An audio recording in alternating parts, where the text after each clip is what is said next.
Hello everyone, we're in a bit of a funny mood today. It's a beautiful, crisp morning, but definitely winter is here in our new office, which we've been in for a little bit while. Quick update, this week we've been working on augmented reality sprint for a client, looking at how it can be used in customer comms, and exciting news of a rather sexy, big new client in the drinks industry, which we're going to come out with pretty soon about who that is. But yeah, pretty exciting. And this is obviously our news video. So Jess is up first, and you're talking trumping. I'm talking trumping.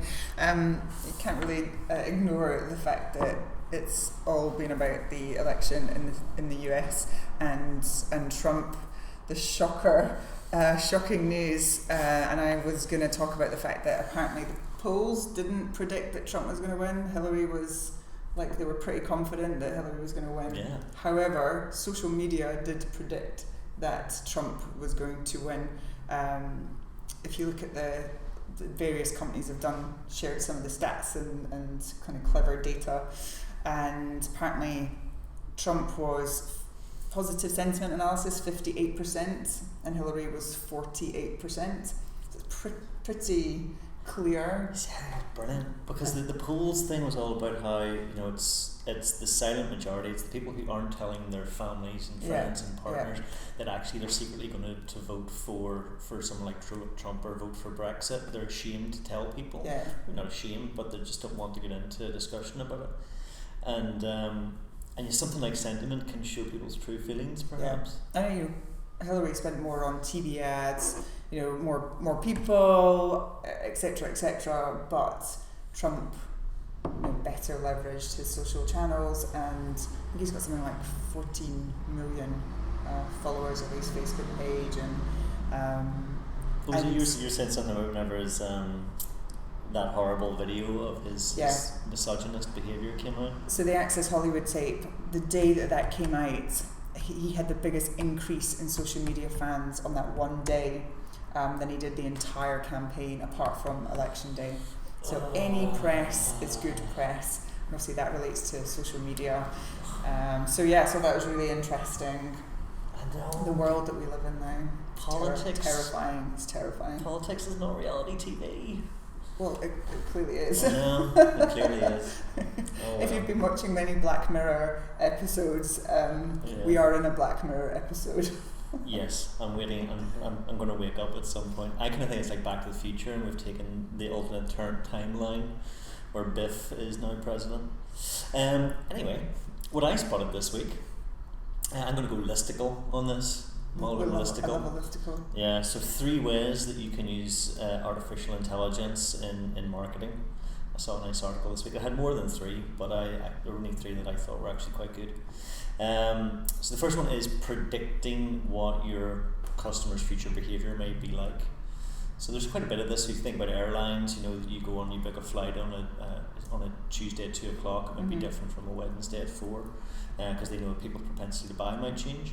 But there's actually pieces of software that are coming onto the market, like one called Aligon, I think it is, which will look at your background, your customer's background data, historical data, and it will predict then their future behaviour. So you look at lifetime, best times to contact them, etc. So that's become more common. One more from the creative side is selecting brand imagery. So big brands have banks of photography. Really hard to make sure that imagery that goes out is on brand. And there's a new piece of software called IM, which is personalized aesthetics. Essentially what it's doing is going into big image banks and selecting which images are actually on brand. How does it do that? If I'm a big fan of Flickr, and it can tell pretty much anything. Like it can tell if it's a wedding photograph or if it's a cat or...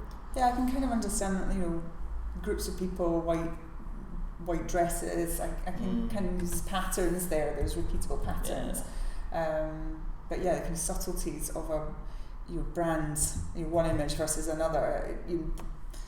I don't know how good it is. I mean, it probably... It's amazing. It's really clever. It may be as simple as just the colours that are used and things like that. If anyone knows, tell us. Yeah, I'd love to know. And the final is community management. So this video will go out through Buffer, and buffer isn't exactly artificial intelligence, but what it does is that it puts stuff out at times which people are most likely to engage with it. So, 8:45, whenever they're just about coming into work, they're most likely on public transport. And it does that for you, but there are now smarter AI tools coming out which are actually managing your social feeds by following, liking, unfollowing, all of the social things that you do, but pattern matching them to increase your number of followers and your number of likes. Right. So essentially it's a bot that's managing your brand social feeds on your behalf. We are in a Black Mirror episode. Pretty much. Pretty much. Welcome to the future. It's a horrible, horrible place. Oh, exciting times. So yeah, that's everything we've seen. Great. Thanks for watching, everybody, and give us your comments, etc., and have a good weekend. Please do. Bye. Bye.